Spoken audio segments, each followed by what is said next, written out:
अस्सलामु अलैकुम वरहमतुल्लाहि वबरकातुह। वअलैकुम अस्सलाम वरहमतुल्लाह। अल्हम्दुलिल्लाहिल्लज़ी अब्दअल अफ़लाक वल अर्ज़ीन वस्सलातु वस्सलामु अला मन कान नबिय्यन व आदमु बैनल माइ वत्तीन। अम्मा बअदु फ़अऊज़ु बिल्लाहि मिनश शैतानिर रजीम। बिस्मिल्लाहिर रहमानिर रहीम। वमा अर्सलनाक इल्ला रहमतल लिल आलमीन। वक़ाल अल्लाहु तबारक व तआला फ़िल क़ुरआनिल मजीद। मुहम्मदुर रसूलुल्लाह वल्लज़ीना मअहु अशिद्दाउ अलल कुफ़्फ़ारि रुहमाउ बैनहुम तराहुम रुक्अन सुज्जदा। क़ाल अन्नबिय्यु सल्लल्लाहु अलैहि वसल्लम इन्नमा बुइस्तुम मुयस्सिरीन वलम तुबअसू मुअस्सिरीन औ कमा क़ाल अन्नबिय्यु अलैहि सलातु वस्सलाम। All compliments, all physical prayer, all monetary worship are for Allah. Peace be upon you, O Prophet. Allah's mercy and blessings. Peace be upon us and righteous slaves of Allah subhanahu wa ta'ala. I bear witness that no one is worthy except of Allah subhanahu wa ta'ala. In the name of Allah, the most gracious, the most merciful.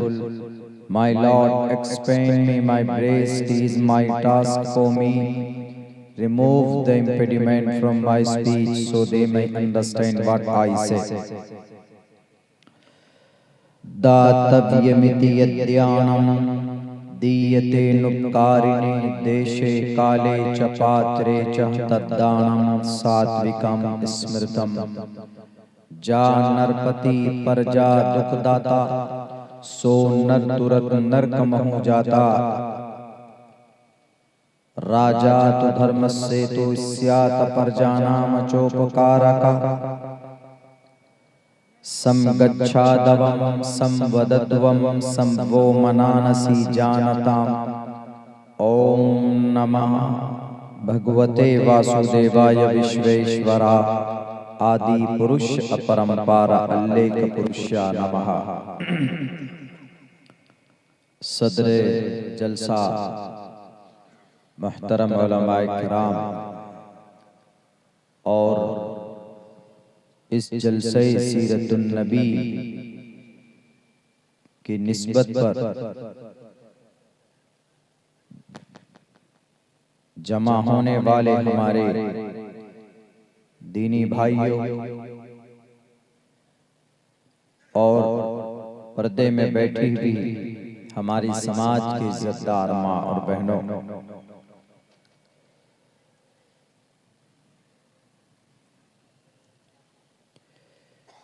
एक लंबे सफर के बाद कई महीने के बाद उड़ीसा की धरती पर हाजिरी का मौका मिला। सबसे पहले शुक्रिया अदा करता हूँ जलसा कमेटी का, जिन्होंने मुझ जैसे नाचीज तालिब इल्म को बहैसियते मुकर्रिर अपने इस जलसे में शिरकत की दावत दी। वहीं पर खुसूसन हजरत जावेद शमसी साहब का जो मुस्तकिल राब्ते में रहे कि आपकी शिरकत लाजमी है,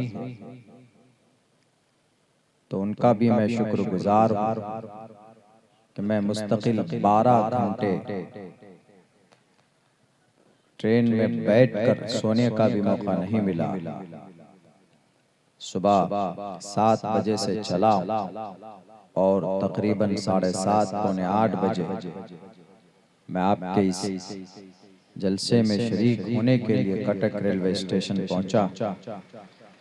ये सब मेरे लिए आसान इसलिए हुआ क्योंकि ये जलसा नबी की सीरत का है और जलसों में मैं तकरीबन तमाम महफिलों में सबसे बेहतर और उम्दा कोई महफिल समझता हूँ तो वो महफिल है जहाँ पर जनाब मुहम्मदुर रसूलुल्लाह सल्लल्लाहु अलैहि वसल्लम का तज़किरा हो, उनके औसाफ व कमालात बयान किए जाएं, इसलिए कि हमारी जिंदगी में उनसे बढ़कर कोई महान नहीं है।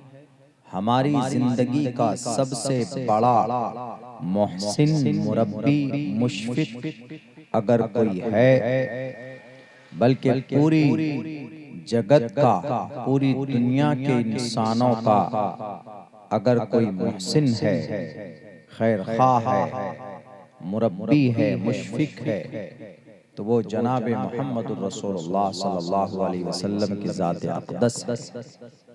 मेरे ताल्लुक से अभी अजीज़म हमजा गाजी अल्लाह इस बच्चे को और दीन की खिदमत के लिए कबूल फरमाए। अभी तो काफी बड़ा हो गया, 7-8 साल पहले गालिबन, हाँ 4 साल की उम्र से अल्लाह इनकी आवाज में वो ताकत दी है अल्लाह ने कि अल्लाह के नबी अलैहिस्सलातु वस्सलाम के ताल्लुक से बहुत खूबसूरत अंदाज में उनकी सिफात को पेश करता है। मेरे ताल्लुक से भी बहुत सारी वो बातें इन्होंने अपने जुबान से कही। सच पूछिए तो मैं कुछ भी नहीं हूँ, लेकिन शमसी साहब का, इस बच्चे का हुस्न ज़म है मेरे ताल्लुक से, अल्लाह उस लायक हमें बना दे। तो खैर हम तो कुछ भी नहीं हैं, जो कुछ भी हैं जनाब मुहम्मद रसूलुल्लाह सल्लल्लाहु अलैहि वसल्लम के सदक़े में। आज ज़माना वो है, हर तरफ से कोशिशें की जा रही है जनाब मुहम्मद रसूलुल्लाह सल्लल्लाहु अलैहि वसल्लम की जीवनी को बदनाम करने की साजिशें तैयार की जा रही है। अगर हम चाहते हैं कि हम उनका मुकाबला करें, उनको जवाब दें, तो सबसे बेहतर तरीका यह है कि हम नबी की सीरत को, सुन्नत को अपनाएं। जब हम अपनाएंगे, अमल करेंगे, तो खुद ब खुद उनको जवाब मिल जाएगा। और फिर अगर कोई नबी की एक सुन्नत पर अमल करता है तो उसको सवाब भी मिलता है।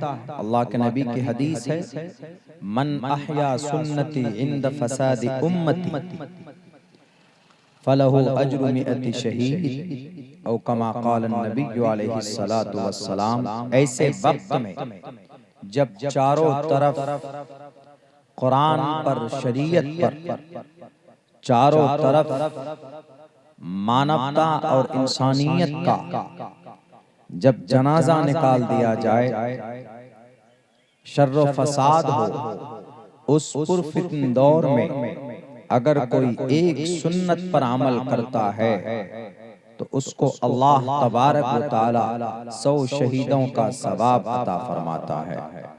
ये अल्लाह के नबी की हदीस है और कोई ज़ईफ और कोई मौजू हदीस नहीं, बल्कि मजबूत और मुस्तनद हदीस है।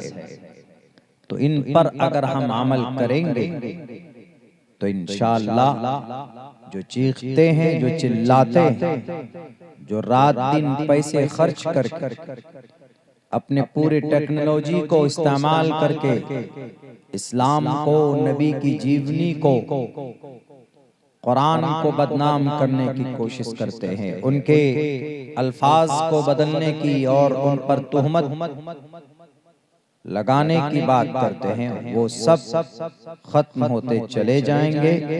शर्त यह है कि हम मुसलमान ढंग से अमल करने वाले बन जाएं, वरना अल्लाह की ताकत आज भी है। अल्लाह आज भी शैइन कदीर, अल्लाह आज भी कादिर मुतलक, अल्लाह आज भी सर्वशक्तिमान, अद्धा देव, महान, वसुर, दयावान। ऐसा नहीं है कि 1450 साल पहले अल्लाह की नुसरत अल्लाह के नबी और उनके सहाबा पर उतरती थी। अब चूंकि एक लंबा जमाना गुजर चुका है, इसलिए अल्लाह पावरलेस हो गया है। अल्लाह के पास ताकत नहीं है, अल्लाह के पास असबाब नहीं है। चूंकि जिब्राइल का आना बंद हो गया है तो अल्लाह मदद नहीं कर सकता। ऐसा कुछ नहीं है। अल्लाह तबारक व तआला हुवल अव्वल वल आखिर वल ज़ाहिर वल बातिन। और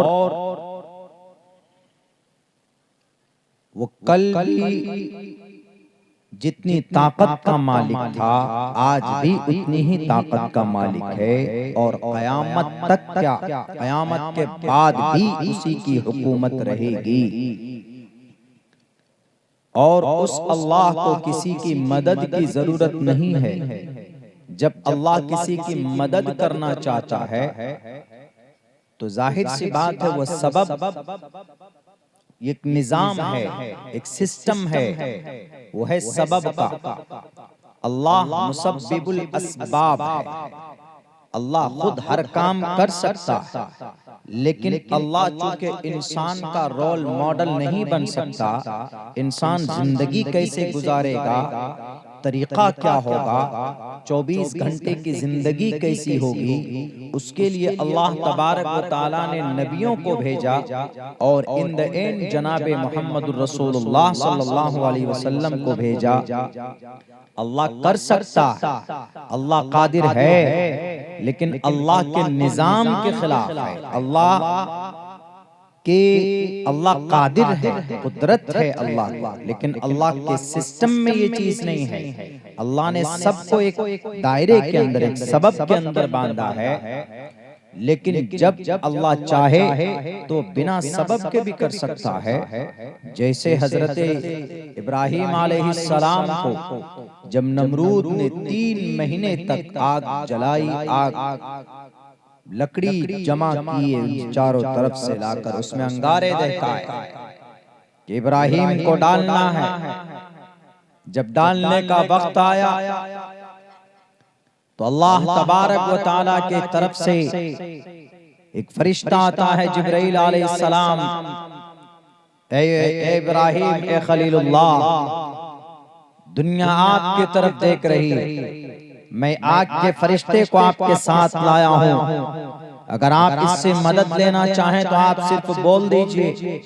ये अभी 1 सेकंड में नमरूद और उसके तख्त ताज और उसके अंगारे को कहां पहुंचा देगा कि दुनिया के अंदर कोई इंसान सोच भी नहीं सकता। तो हजरत इब्राहिम अलैहिस्सलाम ने कहा कि जरा तुम ये बताओ जिब्राइल, मुझे मेरा रब देख रहा है कि नहीं देख रहा? उन्होंने कहा कि अल्लाह आपको देख रहा। कहा कि जाओ, मुझे किसी की मदद की जरूरत नहीं है। अगर अल्लाह चाहता है कि मैं आग में डल जाऊं, मैं जलकर राख हो जाऊं, तब मेरा रब मुझसे राजी होगा। तो मुझे इस पूरी बॉडी की कोई जरूरत नहीं है, मैं उसके लिए भी तैयार हूं। मुझे मेरा रब चाहिए, मुझे मेरा रब की रजा चाहिए और कुछ नहीं चाहता। इतने में हजरत इब्राहिम अलैहिस्सलाम को मंजनीक में डालकर, तोप में डालकर जब उनको फेंका गया, जब वो आग में गिरने वाले थे तो अल्लाह ने बीच में किसी फासले के बगैर, किसी मदद के बगैर ऑर्डर देता है आपको, या नारु कूनी बरदन व सलामन अला इब्राहिम। ए आग अपनी जगह से, जहां पर अल्लाह तो हर जगह है, वहीं से अल्लाह ऑर्डर देता है, या नारु कूनी बरदन व सलामन अला इब्राहिम। ए आग ठंडी हो जा, सलामती वाली हो जा। अल्लाह की इसी सिफत को जो किसी सबब और किसी फरिश्ते और किसी असबाब के बगैर अल्लाह जाहिर करता है, अल्लाह की उसी सिफत को कहते हैं हम लोग अकबर, अल्लाह अकबर, अल्लाह सबसे बड़ा। क्यों? इसलिए कि अल्लाह तबारक व तआला को किसी सबब की जरूरत नहीं होती, तो डायरेक्ट आग का ऑर्डर होता है और आग ठंडी और सलामती वाली बन जाती है। आप सबको तो मालूम ही है, जलसों में, तकरीरों में, जुमे के खुतबे में आप लोग इस वाक़े को सुनते, तो बात आई तो मैंने बता दी कि अल्लाह कभी किसी सबब का मोहताज नहीं। आज हमारे आमाले बद की वजह से आज जितनी भी परेशानी है वो हमारे बुरे करतूत और बुरे अफ़आल की वजह से है, आमाले बद की वजह से।